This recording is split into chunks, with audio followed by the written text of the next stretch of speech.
Well, hello there, my friends. Welcome to another weekly weigh-in. I'm going to get right down to it with the weight. I have had a gain of 5 pounds, and it happens over several weeks, and I am not going to dwell on this. I am simply going to continue on my journey and take it as part of the journey, because realistically speaking, if you don't have a gain here and there, as long as it's not going to be, you're lying to yourself. At my age, there's going to be ups and downs. The most important thing is, how do I deal with it? How do we all deal with it? Rather than dwell, we should forge forward and continue on this path to take care of ourselves.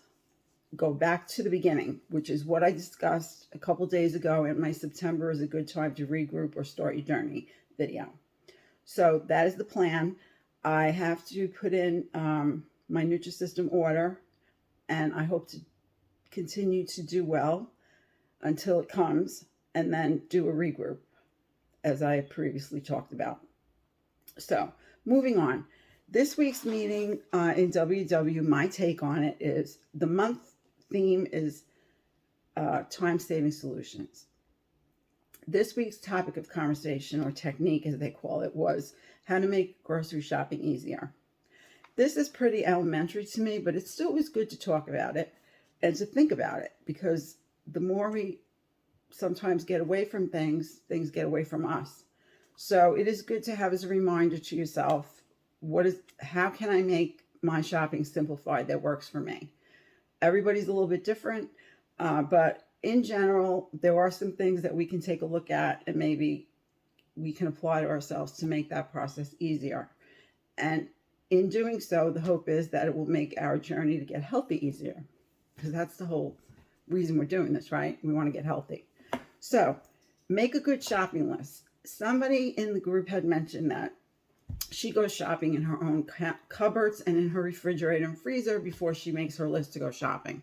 She looks at the sale flyers that works for her, and that way she knows exactly what she's getting. She doesn't do impulse shopping, and she just goes in, gets it, and leaves.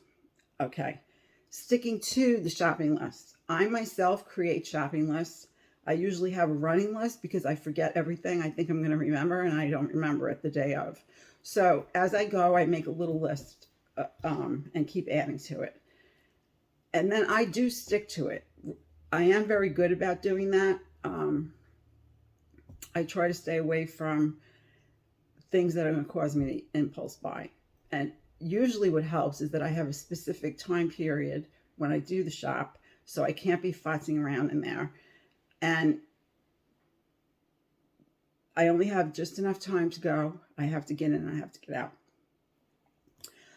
For me, I feel it when I'm making my shopping list, I need to keep in mind what is going to make life easier for me in terms of what is going to be the quickest way I can get a meal on the table for myself.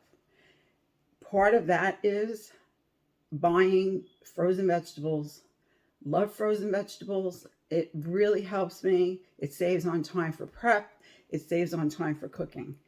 You take a bag of broccoli florets, throw it in the microwave for 6 minutes, and you're good to go.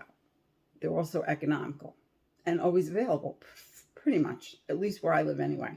So that helps me even in shopping, because I automatically know, and I usually have some in reserve in the freezer.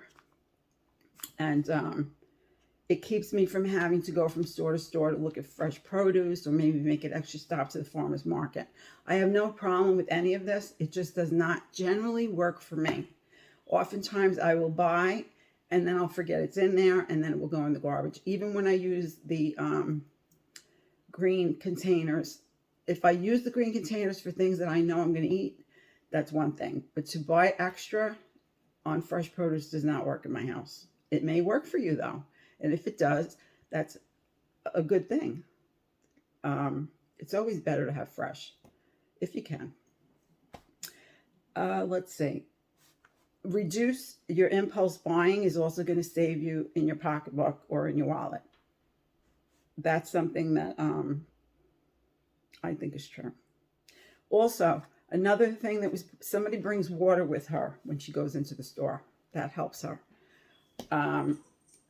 A good thing not to do is to not be hungry or thirsty or stressed or angry.